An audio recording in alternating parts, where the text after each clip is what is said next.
Hi, Flosstube. It's Arlene.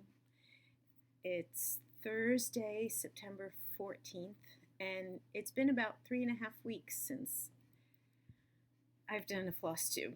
And I'm glad to be back here doing this. In fact, it helped me get through my day today that I knew that I was going to try to record uh, late this afternoon. Last night, I laid out and planned out what I was going to do, and I realized how much I really wanted to do this today. Right before I hit record, I was actually looking at the comments for my last video, and while it literally could be weeks since you've last watched me, so you may not remember what was on that video, I made a comment about how all of you are my people, that we might all have friends in our lives, in our immediate real world lives, and our friends are our friends, but there are some special people out there who really get it when it comes to our stitching lives, and those are our people. And I just so appreciated how many of you got that and responded about being my people, and I am your people too. And that meant a great deal. My last few weeks have been rough. There's no other way to put that. As I've mentioned, I'm a teacher.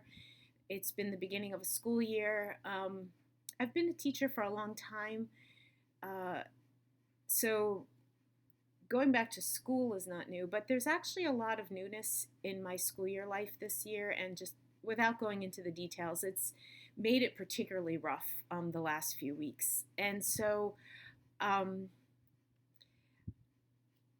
let's just say I'm glad to be focusing on what I'm doing right now here with you all, and taking the moments that I can. I am so frustrated that I haven't been able to watch as many Flosstubes as I was during summertime. I don't even, I add to the watch later list, and then anytime that I actually have a moment that I want to start watching something, I don't even go to the watch later list because there's somebody who's just posted like that day, and I feel like, should I even be adding to the watch later list? Am I ever going to have a later to watch?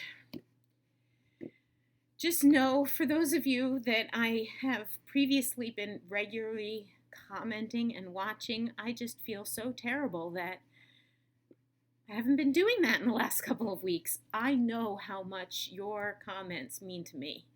And I so believe in that. It's the spirit of do unto others as you want others to do unto you. I want to leave those thoughtful comments in the same way that I treasure the ones that are left for me. And it pains me that I haven't been doing that, and I haven't, because I haven't been watching, or I watch a little snippet and I think, oh, I'm going to come back and watch the rest. And anyway, all this to say, I'm trying very much to keep my toes in Flosstube world because you all are my people. And we'll see how over the next couple of weeks, as the school year starts to settle into routines, I am hoping that I do feel a little bit more settled in the routines, and I can get back into a little bit more of a calmer state, and make sure that my stitching world is as high a priority as it needs to be, because that's important. So I'm looking at my list. I probably have too much on my list for this video, but I'm just going to start going, and we'll see how long this lasts. So 2 Sundays ago, I was featured, I was the guest person on Fiber Talk. I've mentioned this before, and so I just wanted to put in a plug again. I did yesterday get the one Flosstube I did get in yesterday was watching Vana, which I know so many of us are so happy to have seen a Vana Flosstube pop up in our notification list. And Vana said everything I would want to say and more. Gary and Christine are doing an amazing service for the stitching community in these podcasts. called Fiber Talk. You can go directly to our website, wetalkfiber.com, if that's your easiest way. If you're used to listening to podcasts, go to whatever iTunes, whatever service you get podcasts from. They've also just recently joined in on putting them on YouTube, so you can get like YouTube notifications, and that might work for you. So however you want to find them, go listen to them. I have learned so much from listening to those podcasts. So they interview just everyone, the full range in the stitching community. Cross-stitch world, needlepoint world, designers, shop owners, and plain old stitchers like me. So I first encountered Gary on a Facebook group called Needlepoint Nation, which I'll come back to later on. And he had asked me months ago when like they first got started. And my response to him about being a guest was, that's very kind, but I'm just a stitcher. And like their first few were these designers that I like knew, and what do I have to say? And then after that point, I became involved in the Flosstube community, started creating my own videos, just became more involved. And then with the opening of my Etsy store and my design work, I had more to share, more to say. They also very sweetly talk about me, like they talk about Vanna, like they talk about Mary Corbett, like they talk about a number of others. But in their shows, particularly their midweek shows, they have on occasion mentioned me or mentioned things that I've talked about or shared in my videos. So anyway, I was a guest. We did that recording a few weeks back. It aired, or whatever you call it, 2 Sundays ago. You can find it. I'll put a link below to the website. Yeah, I'll put the website link. But again, you can go to wherever you find podcasts. So if you're interested in hearing me babble on beyond this hour and you haven't yet heard that, you can hear that. And then this past Sunday, their guest was Gail Cerna. And the reason I'm bringing that up is that she is the author of this book. And I had shared about this book some videos ago. And the first thing, not the immediate first thing, but pretty close, was they asked her about the first picture in this book. So you may be, and she's got quite an amazing needlework background, her whole history of needlework world, how this book came to be. It was part of a whole program she was working on, thesis. Anyway, if you are interested in learning more about this book as well as anything else, so the interview with Gail Cerna was just from this past Sunday. So I'll put those links below if you are interested. And again, encourage you to listen to them. They also, I'm hoping there'll be more to come in this realm. So Gary was at the Attic in Arizona, and he filmed 25, 30 minutes, I don't remember how long it was, a walk around the store with the owner, whose name is Jean Lee. Does that sound right? Talking about some of the samplers, and for those of you who talk about the Attic, the samplers that are there and have never been, you really might want to go see that video. I posted on Stitch Mania and Instagram about that. It's a great video to see, and I will hope that Gary and Christine, as they are able to, post more of those kinds of things. I think we all enjoy it when we get to see a shop visit in anybody's Flosstube. So you can certainly get your opportunity to see the Attic in that Fiber Talk. So there's Fiber Talk that I wanted to make sure to let you all know about. I received the sweetest gift from Ingeborg, Stitch Too Far. She sent me, she sent this card, which is a sampler. This card is taken from a sampler stitched by an 11-year-old girl in northern Netherlands from 1746. the sweet note inside. And she sent me these beautiful silk threads. And according to Google, and she said, I think these are your colors. And she's right. I can't wait for the opportunity to give a try. They're beautiful. This is like a variegated purple. Purples and yeah, really all purples, although it's showing up more blues on the screen. And this has got blues and greens. This one, according to Google Translate, was deep water. And this one, I don't know if I believe this or not, Middenach was midnight. But I wouldn't have named this midnight. It's beautiful. So thank you, Ingeborg. I can't wait for the opportunity to stitch something with these, and I appreciate it. I do. I love being a part of this group. Thank you. In my last video, I showed this little red and white pincushion. And I was talking about how quilts have been inspiring to me when it comes to needlework patterns, and that's why it came up in that context, and I wanted to share this project. And it was in the moment that I was filming that video, like you could go back and watch me do this, where I'm looking at it, I'm like, oh, yeah, it's all cross stitch. Where in that moment, I realized,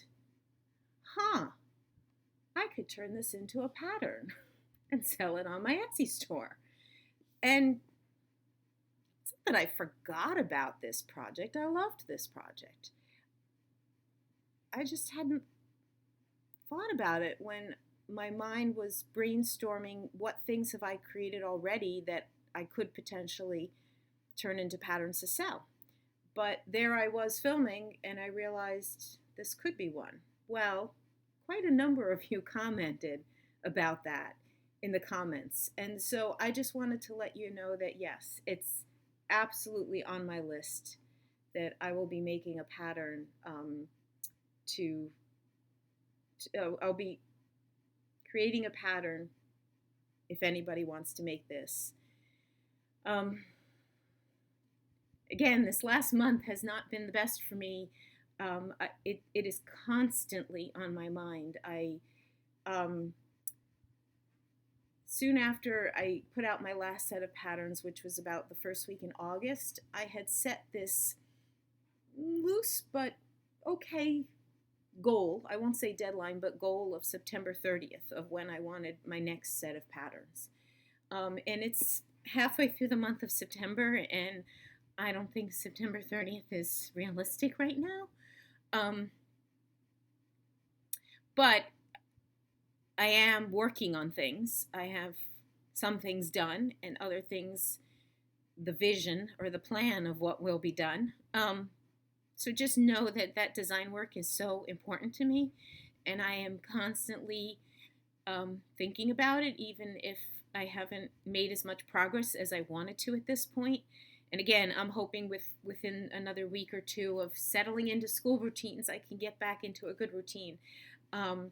But look for this as in my next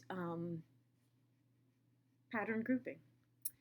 And so as a cause, whenever that is, which is highly unlikely to be September 30th, but whenever that next grouping comes out, so I'm going to do it on this video. If you would like the opportunity to win a free pattern, like I've done before, this is going to be the video to comment on, and just, I guess I'm just not feeling creative and doing anything different. Leave a comment, whatever, but include your initials, and that's just your little, don't mention a giveaway or anything like that, but with you including your initials, that's just your sign to me that you would like to be put in a bowl for the chance to win a free pattern.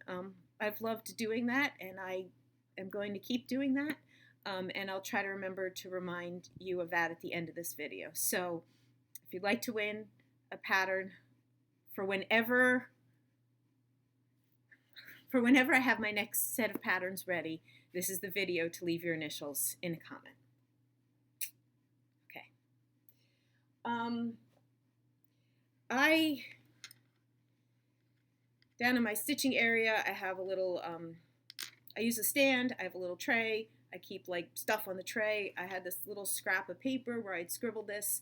I have no memory of what I'm pretty sure listening to, so I think it was somebody's Flosstube, but I suppose it could have been like a post on Stitch Mania, or it wouldn't have been an Instagram thing. But I scribbled down something that, ooh, next time I do a video, make sure to talk about this. And I wish I could remember who inspired me to talk about this. So here we go. Somebody at some point was talking about thread ends and what do you use to deal with them. Specifically, when you have, like just one more stitch that you need to do in that color, and you sort of know that you really should end the thread because, the thread is getting kind of worn, but you just have one more stitch, so you just like make it through and you barely have enough thread to do the second half of the X, and then you got to do something with that thread end and you could barely run it under previous threads or whatever. And so I have this little tool, and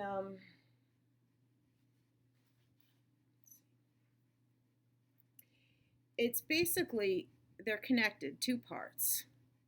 So, and I had to look this up. I think I know of at least one place that calls it a fiber hider. So this part has a wire that's very similar to like a needle threader. Not as wimpy as a lot of needle threaders, as like the cheapo needle threaders. I don't think I own any non-cheapo, I don't really own needle threaders, but this is a pretty secure, but it's like a wire thing. And this part, can you see that it has a hook to it? Like that. And so what you do when you have that like tiny little bit that you can't even get a needle on, you take the wire part, you run it under some threads that you've already got down. You just like can shove this in some threads. Then you take that little stub that you have, and using the hook, I'm trying to see whether or not I'm showing this well, you go through the loop, you grab that little stub and pull it up so it's through that loop, and then you pull this guy, and that will pull that little stub under the little pieces, under the threads you already have. I've had this forever. I don't use it that often, but man, the times that I have used it and it has been useful, I'm so glad I've had it. Now here's the deal with me showing you this, that I did try a couple of websites to see. So if someone, I don't know how common, or let me put it this way, I tried to find this online. I couldn't really find it. I got it years ago at one of those like stitching festivals, cats festivals kinds of things, from like a vendor. I found on Nordic Needle's website, they have them if you search fiber hider, that's why I'm calling it that. But they have like these fancy versions where it's like made out of silver, like these parts are silver, and they're like $30. I would never have spent $30 for something like this. I am sure this was under $10. Like that was probably like my limit for buying something like this. So this is, I don't even know what these things are made of. I mean, I guess it's some sort of plastic, but they're kind of nice bead looking things. I looked on 123 Stitch, I looked on Down Sunshine Lane. I couldn't find anything like this. So I didn't look that hard though. Maybe this intrigues some of you. If anyone is intrigued enough that they're on a hunt to find it and can put a link in a comment of where they have found something like this for others who might be interested in getting a little tool like this. And again, a version that is not super expensive, because I don't think it needs to be super expensive. So I just wanted to share that little tool, fiber hider. What have I been stitching on? Well, It doesn't feel like I've done a lot of stitching. I want to say that most nights I don't go to bed without a little bit of stitching, but that is just so greatly reduced. It's not the satisfaction that I want. But so I'll show you what I've been working on. It just is not. It's not a lot. Last time I was with you guys, but this you will enjoy this. So the last time I was with you guys, I was getting there. You may have already seen it on Stitch Mania, Instagram. McKenna herself featured it in her video. It is a finished shoe. From the last video when I posed the question about beads, the question at that time was I'd finished 2 packages of beads, and from where it was, the thought, would 3 packages do it, or would I need to go into the 4th? I did not need to go into the 4th. 3 packages was enough. I did get some questions about what I used to stitch, or what materials I used. So I don't know if you can tell. I don't know how well. Move this light. So that is not white cotton floss. It is actually, and at the time I couldn't believe I did it, but it was actually okay. It is DMC's what I think was used to call rayon, and now what do they call it? They call it satin floss, because I think they know that if they use the word rayon, no one buys it. Looks like this. It comes in this, like the wrapping is this long tube, because it just like completely falls apart when you take the tube off, unlike cotton floss. It's rayon. And why did I use it? Because it's shiny. And I wanted shiny for the shoe. And it was the kind of thing that I thought, I'm going to give this a try, and if I don't like it, I'll toss it and use regular white. But a couple things happened. Number one, I knew, why did I know this? I couldn't tell you, but I somehow knew that the last time I had ever used this stuff, I was miserable with it until I had read somewhere that when you dampen it, it behaves much better. So I would cut off a length, separate it into the 6 strands, take a paper towel, a wet, not sopping wet, just damp paper towel, and just like run the strands, just a quick little running of the strands, and they would dry, almost immediately, and then I'd have 6 strands ready to go, and it was no problem. You may be able to tell that there's actually sort of 2, it looks like 2 threads, but it isn't. So I thought I was going to do 2 strands in some places and 1 strand in other places.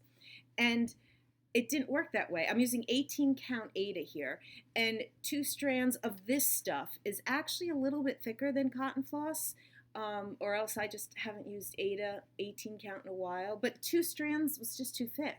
So using 1 strand was perfectly fine, and I got the shine that I was looking for, but then I needed something that was finer than this, because I wanted that finer look. And what I ended up using was a thread. Well, it's a thread that I had for lace, but it's equivalent to a sewing thread. Now, you can get sewing thread that is not polyester. And so I don't have it in white, but this is black. So Gutermann sewing thread, which you can get in Joann's, you get the Gutermann.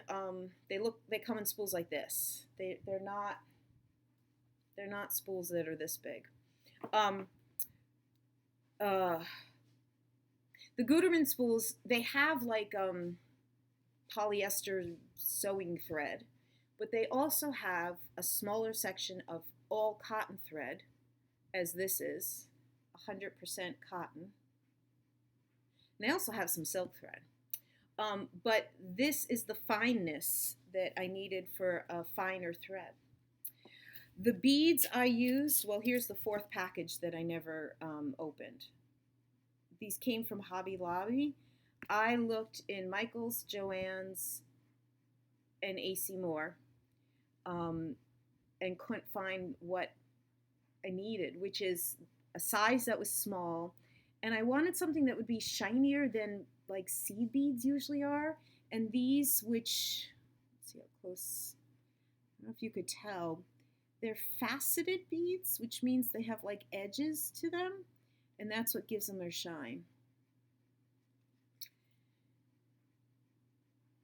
So I think that answers the what did you use questions. And I'll share with this again that as I shared in my last video, if you want to stitch your own shoe, I am offering the pattern for free if you would like it.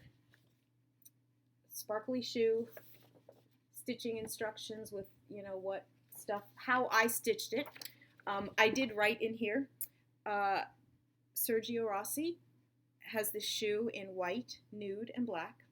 So it'd be kind of cool if anyone wants to do other colors. You could also find online, because I did, knockoffs in other colors. I have in particular a purple one that keeps showing up in ads all the time. So go crazy. And then the pattern for the shoe and a pattern that helps you show the bead placement. If you want to do this, this is a freebie that I'm offering. And the way to get it is to email me. And as I share this in most of my videos, worksbyabc@gmail.com. Send me an email. I will send you the pattern. That simple. I think it would be kind of cool if we covered the stitching world in shiny shoes. If nothing else, McKenna's going to get a kick out of that. But truly, what I have loved is it's like somebody said it's a mascot. That shoe is like a mascot of our Flosstube community, and that's really kind of fun. What else have I been stitching on? I did not get very far. I really would love to make a model of this, the Calendar Kids pattern that I created, and I wanted to do something different. I wanted to do a model, and I also at the same time wanted to try something that I've just wanted to try. So I'm stitching it on this banding. I've seen it called just banding. I've seen it called stitch bands. And you can, and when I posted a little bit, I haven't posted this stitching on Instagram, but I posted my color problems, which I'll talk about in a second. I had a couple questions about what it was that I was stitching on. So this stitch banding is sold at my LNS, Needleworker's Delight.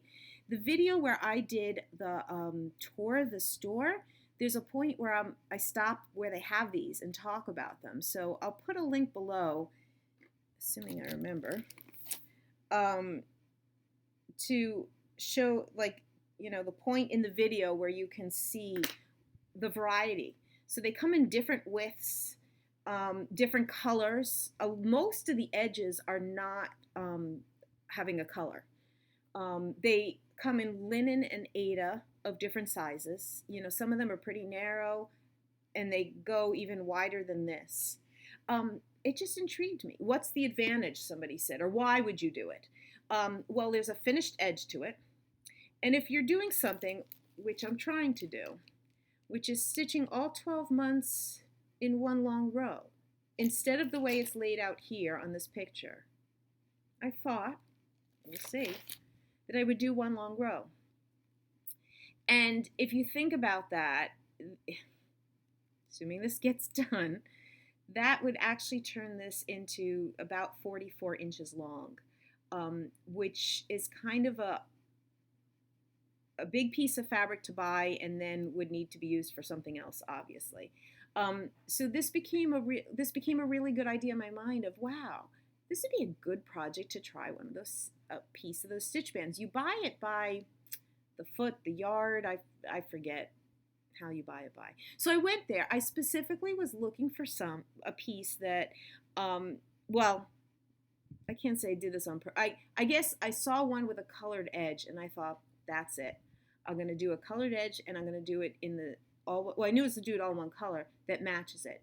And I had an interesting struggle trying to find the right match. And this is just a good lesson. I have a DMC color card, the kind with the real threads, and I love this. This is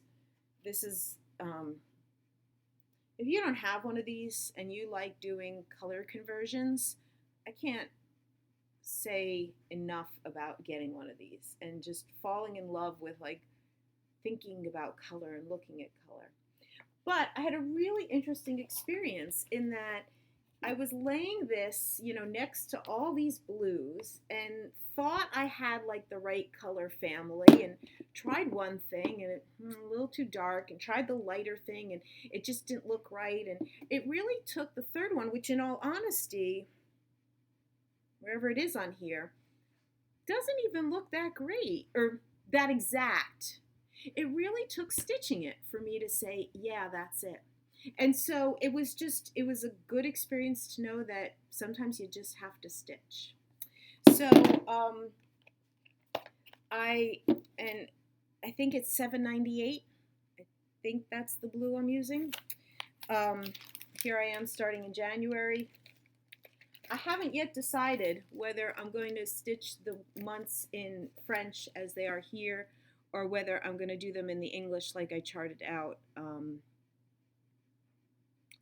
I got a ways to go before I need to even think about that. And then the other thing, I just feel like I should have been able to put more time into that, but it just hasn't happened.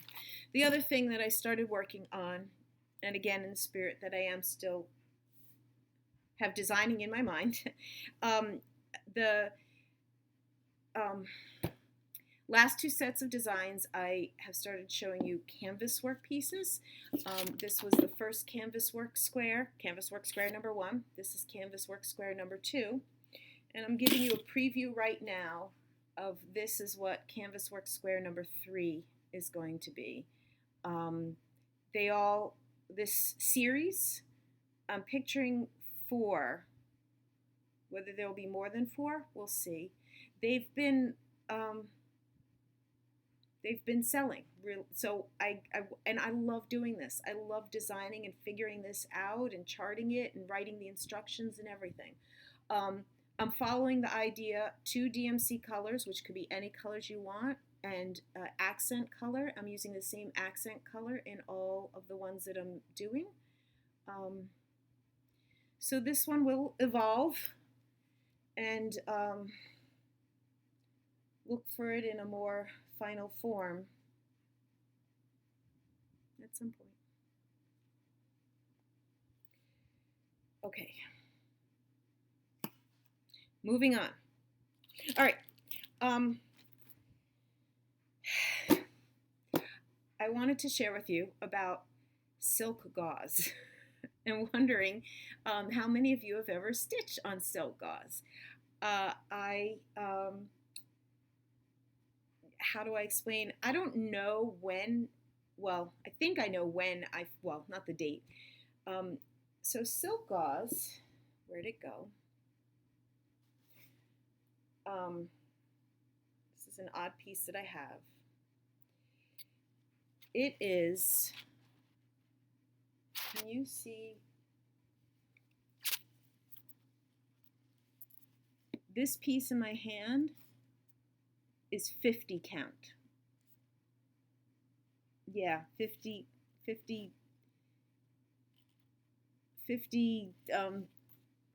stitches per inch. It comes, I don't know how small it comes, 40 count, 50 count, and I think I even have a little piece of 64 count, which I've actually even stitched on, but I got it because it was like I was ordering this piece of 50. I'm like, ooh, you have something smaller? Let me just see what that looks like, kind of thing. I first learned about this when I was somewhere, this is a long time ago, and I bought a kit, and it was like, I've never seen that before. I want to try stitching that.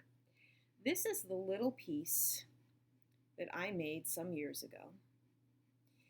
I don't know if it was, I know how, this is so long ago that I don't know what the designer was. I don't know the name of it, I know nothing about. I don't have like the pattern. It was a kit, but I don't have anything from it. So I know how long ago it was because I know when I started keeping things from projects I've made. But it's like a little sampler, and it may have been marketed to be in a dollhouse. I did at some point go to like a dollhouse store or a store that sold dollhouse things and bought a little frame that is intended to be for a dollhouse, and that was stitched on 40 count silk gauze in tent stitches, or half a cross stitch. And it was more the can I do it, and what will it look like, and what will it feel like kind of thing. Now, this is before I knew of the existence of 40 count linen. Okay, I didn't know that linen came any smaller than 36 count. Right, and this was cool, and it just sits. I've just had it. I know there was another time I bought. It's not quite a kit when it just comes with the pattern and the piece of silk gauze, not the threads. And I made a piece on silk gauze. It was 40 count, and it was given as a gift. That was a long time ago. And then there's this piece, which is just from a few years ago. So I had this magazine, Cross Stitch Gold, and I saw this on the front cover, and I just thought those flowers were beautiful. Like Ingeborg got it, those are my colors, the blues and purples. And so, it's a cross stitch pattern. It's original. It's a design by, so Cross Stitch Gold is like one of the UK magazines, and it's, what's her name? Leslie Tier. People have said that name before. And as designed, it's supposed to be on a 28 count fabric, I'm assuming stitched over 2, and how big is the stitching supposed to be?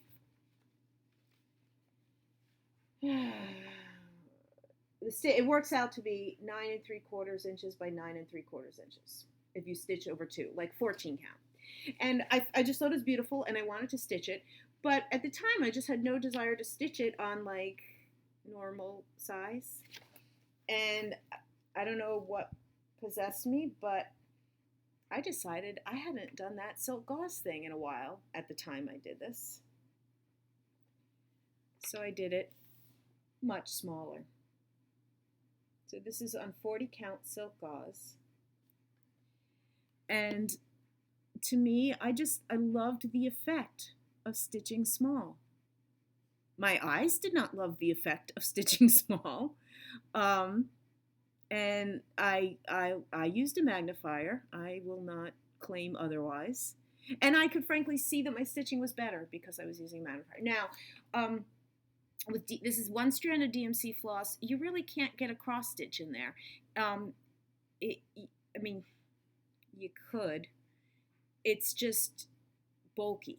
So this is all tent stitched. But it's so small, I don't know if you can see that. You certainly can't see it from a distance. I just love this kind of effect that when you look at it from a distance, you maybe don't even realize that it's a stitched anything. So, in particular, I did this project, and I'd have to think it out, but it was a few winters ago, when there was just snowstorm after snowstorm after snowstorm, and how badly we needed spring. And I know I started it in about mid-February, when it just felt like there was no end in sight. And it was my way of bringing spring a little bit earlier that year. So then came my more recent silk gauze project.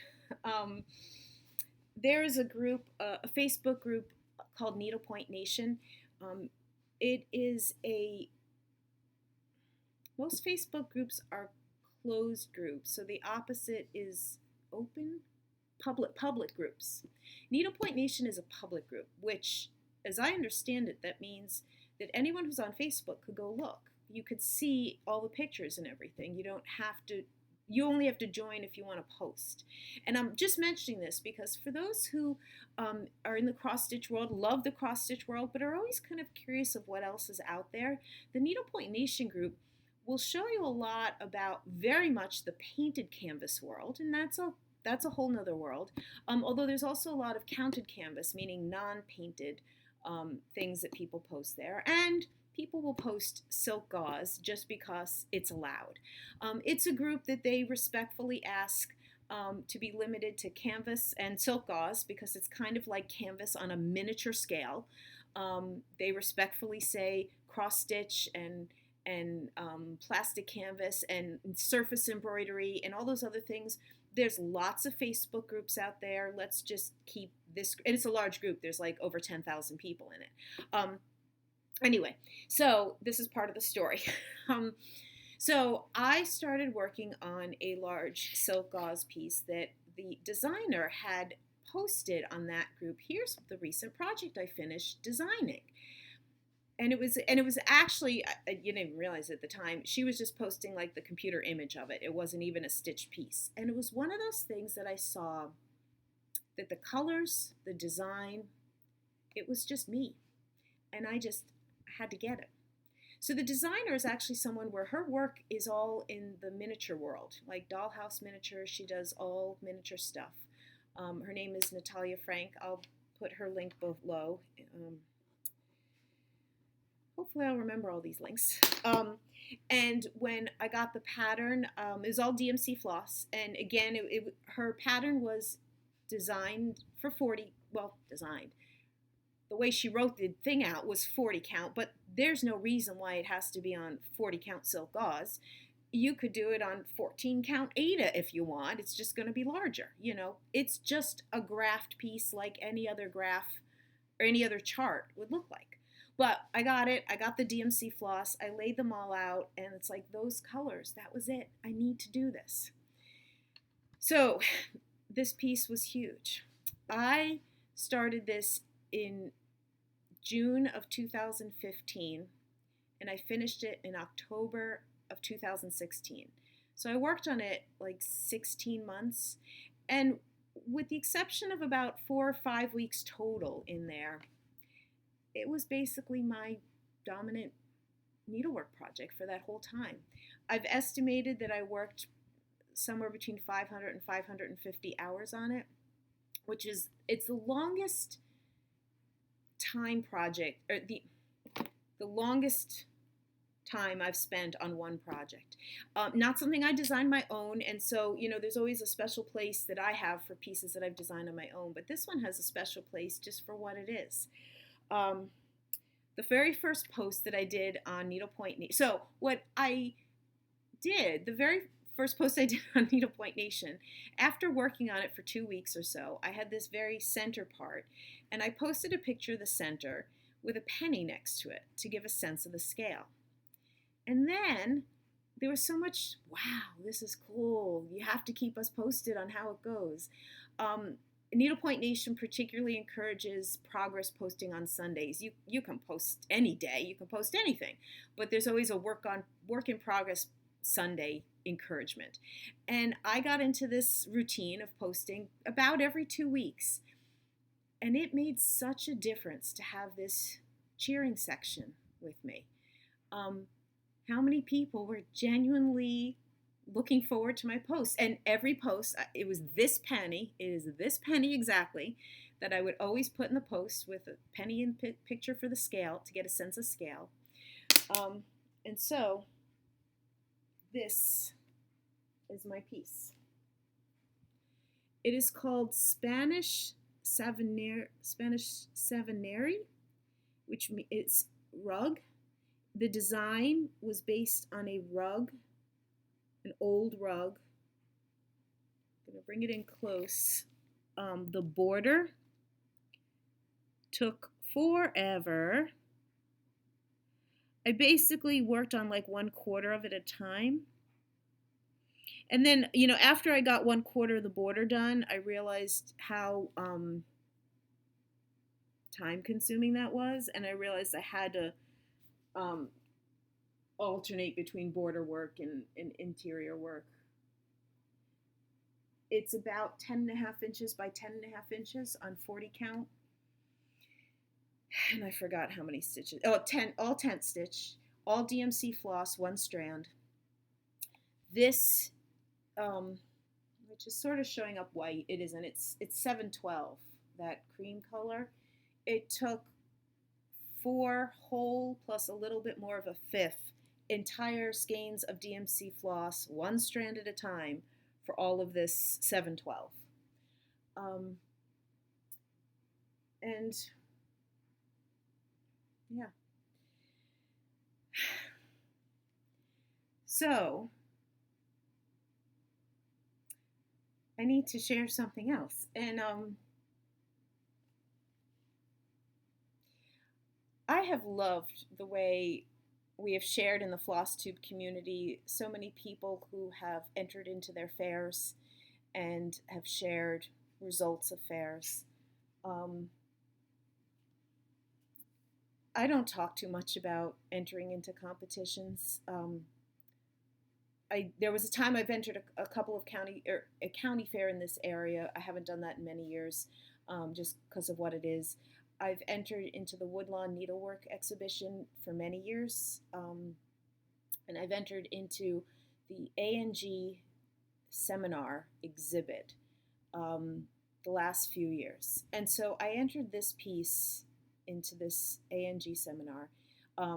It's, how do I put this? It's a pretty... They take their needlework seriously. Actually, there isn't even glass on this piece right now because they do not accept pieces in competition with glass. They want to see the stitching. They want to judge your stitching, and they say they can't judge your stitching with glass on. They make it very clear. After your piece comes home, bring it back to your framer and put glass on. I mean, it's like that's just what it is. And yes, I will be going back to my framer and putting glass on this. God knows when that's going to happen. But yes, I will definitely get glass on it. So I'm just a little get nervous about sharing these things. So anyway, but I do want to share because you all are my people and you will care about knowing, and I don't want to sound boastful about anything. But this piece did really well in the competition this year. So, and the other thing that is really cool to know is how at the A&G seminar, the ribbons that are won are the first place ribbons and the specialty ribbons are handmade and they're stitched. So this piece was entered in the category called Independent Project, which is to separate it from things like painted canvas and to separate it from original design. So basically, if you stitch from a commercial pattern from a blank anything, linen, canvas, silk gauze, whatever, that's independent project. And you're not doing it in a class setting. Maybe you are doing it. Anyway, it's not an original design and it's not a painted canvas. So this piece won first place in that category. And the ribbon, and here's where I wanted to show, and this, I want to do this more about showing the ribbons than the honors of it. But so the seminar this year was in California, and all the ribbon centers are always stitched honoring where seminar is, and this year it was California. So this has to be, and I think it needs to be rotated, but I couldn't figure out how to rotate it because I think it should go like this. I'm thinking it's like an orange blossom flower. So there's my first place ribbon. And then it won a Judge's Choice ribbon. So there are 3 needlework judges, and when they're done with all their judging and their scores, they each get to say, hey, I'm picking my favorite piece. And one of the judges picked mine. And this one is just stitched with the A&G logo. Um, and then it won the President's Choice. So the president of A&G gets to go through the exhibit and pick her favorite piece. But actually, no, that's not right. There were actually some specifications about the sort of the president's competition, which I didn't even realize it had something to do with blue and gold or something, that my piece actually fit into that category. I don't know. Maybe it was just she picked my piece. And this one was stitched, clearly a tribute to wine country in California. And so if all of that wasn't enough, the thing that means the most to me is finding out at the end of the week of the seminar. So the seminar takes place in a hotel. There's classes that go on. I don't have the exact numbers, 400, 500, 600 people. I don't know how many people attend. I've only been able to sort of see it once when it was in Philadelphia a few years ago. And I just drove down. I didn't go to class. So classes go on for a number of days, like all week. And then there's events at night and so on. I just drove down to be a member of the public because the exhibit and a few other things are open to the public. So all the members of the public are allowed to vote on their favorite piece, and all the attendees are allowed to vote on their favorite piece. And those are actually two different categories. So it's kind of like two different People's Choice ones. So this piece won what is called Delegate's Choice, which is the attendees' People's Choice. And I take that to be like a whale tail in the ocean. But this ribbon means an awful lot because it's not just 3 judges deciding or one person deciding this is my favorite piece, because that's where there's so much subjectivity. And this was one competition, and the subjectivity was on my side. But this one means there was an awful lot of people who liked it. And that one meant a lot. And I share all of this with also letting you all know, just to put it in perspective, I actually sent this piece to Woodlawn this year. Some people on Flosstube have talked about Woodlawn. For those who don't know, it is located outside of Washington, D.C. It is the home of the granddaughter of George Washington, step-granddaughter of George Washington. So the grounds of Woodlawn are like a little distance from where Mount Vernon is. And it's a needlework competition that's gone on for over 50 years. And this piece didn't earn a single thing at Woodlawn. So the subjectivity of those judges, very different from A&G this year.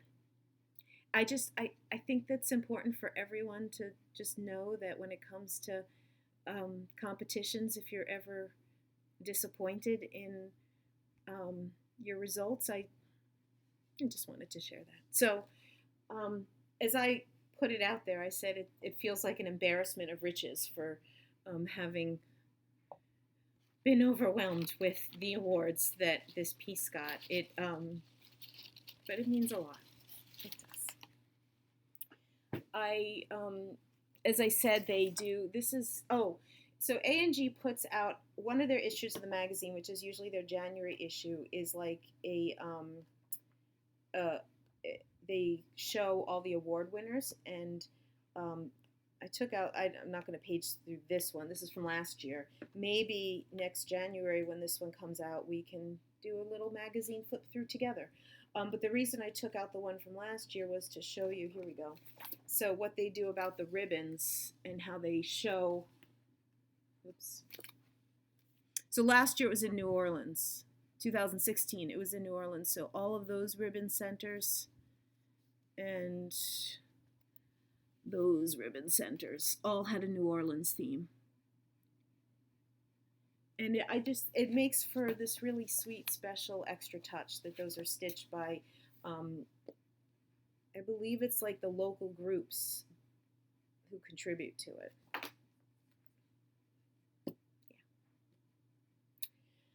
Um, so I'm at 55 minutes. You want to stick around? I have a plan to show some lace. So I'm going to move into sharing a lace because I have it planned out to do. And if it's not your thing, that's fine. But let me just share this quick thing because it's related to timeliness. So in the brief little bits I've watched some Flosstube, there's definitely been some people commenting on the devastating storms in the last couple of weeks. Hurricane Harvey and how that has affected so many people in Texas, Hurricane Irma affecting so many in Florida, and just the general effects of losing power and all of that, and then the devastating effects that is so much more of inconvenience without power. And it's been a lot on my mind. And so I wanted to just share the story. So where I live in New Jersey, the big thing that still gets talked about to this day is Hurricane Sandy, when that came through in 2012. And actually, a lot of the local newspaper stories are still talking about people who were affected by Sandy and what they are actively doing to help people in Florida and Texas. Like, I was reading a story this morning about it was a church group. I think it was a church group that had purchased a generator, something, and there were church members that were driving that generator to Florida to connect up with members of their extended church who were in need. The ways that the communities that were so affected by Hurricane Sandy, mostly along the Jersey Shore, I am not by the Jersey Shore, were devastated. And some of the politics that came out of that in terms of who needed the most help and who got left behind, and all of that. I don't mean to go there. Where I am going. So in my area during Hurricane Sandy, it came right through here. I am not near the shore. I'm a good 40 miles inland, maybe more. I don't know. The whole area around here was without power, with trees and power lines down, all of that. I amazingly didn't lose power. Like, I was fully expecting to hear the winds, to hear what was going on during the night, the day, the whole time period that things were passing through. And then when it passed through, and to go out and to go to off my road and go to the main road, and to see this tree leaning on this dangerously on this power line that was basically touching the ground, and thinking, how does that not affect my power? And this other tree that was just devastated all over the road. All this to say is that so many places in this area were devastated by, I should not use that word. It was a major inconvenience. The devastation happened in other parts of the state. The major inconvenience in my world, I was with power. I was very lucky. Where my school was without power for over a week. We did not have school. I felt completely helpless because you kept hearing these stories of people who needed help, particularly as you went east. And yet I couldn't do anything. I couldn't do anything to help. There was one point where a small business owner had put out a call through a Facebook that they had some family connections with a particular community, and they were driving to that area, and they want to take whatever they could in terms of supplies like toothpaste and shampoos and things like that. And if anyone had any leftovers from hotel visits, how could they collect as much as they could in the next 48 hours so they could drive to where their family was and distribute that to shelters in that area. And boy, was I willing to clean out closets and do what I could in that kind of thing. But other than that, I felt so helpless. One thing that I did an awful lot of during those number of days, particularly before those trees and those power lines were taken care of, before I could really go anywhere, was a lot of lace. And so I have this project that I've been thinking about a lot lately, because of those storms. And thinking about those folks who are not, very luckily, not devastated by flooding, because I know somebody whose house was completely flooded, gone. Not gone, but they cannot return to that house. They are fortunate circumstances that they are already on their way to recreating their lives. But I also know there's a lot of people out there, maybe some of you watching Flosstube, that maybe are still without power or still trying to just get back to normal. That's all you want, just get back to normal. And that's all I wanted during that week. Just get me back to normal. Get me back in the classroom and teaching some kids, kind of thing. So before the storm came, I had started a very large bobbin lace project, and like absurdly large. I bought this pattern just because I had never seen a pattern like it before. And I started winding bobbins and getting it ready, and I started it, and as I started it, thinking, I don't think I'm going to do this.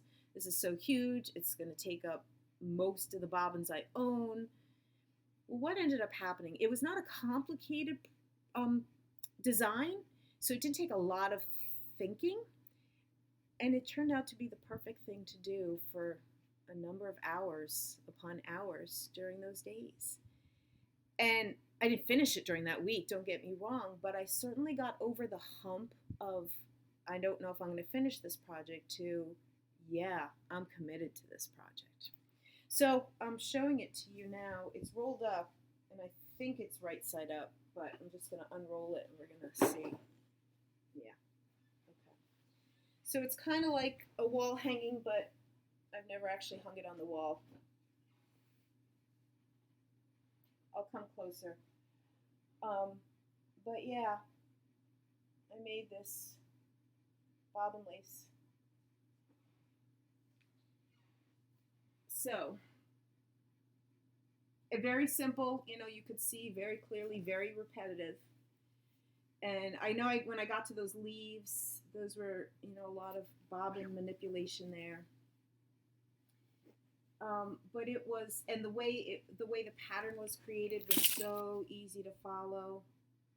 It was exactly what I needed during those days post Sandy, when I was just at a loss of what to do with myself.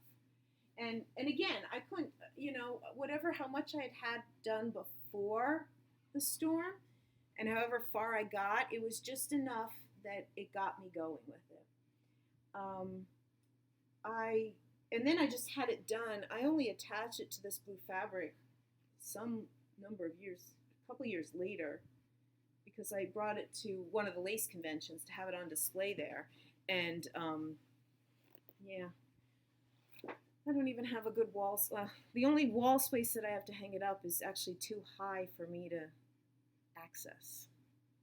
Because I keep thinking, anytime I do unroll it, I'm like, oh, I do want to have it hanging.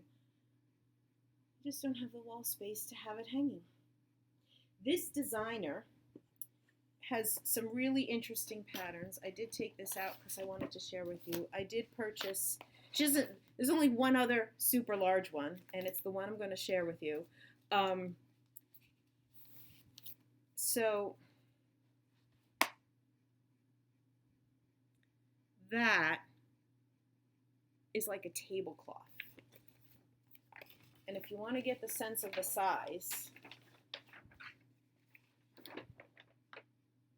can you see this part right there is just, where's the picture? Is just that center part.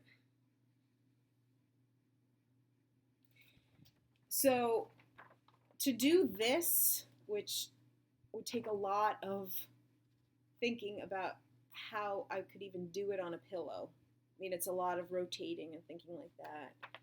But man, if I did it, I would buy a table to go with the tablecloth so I could have it on display. It's a someday project. Again, I know that I've looked at it multiple times. I've thought about, am I ready to commit to doing it?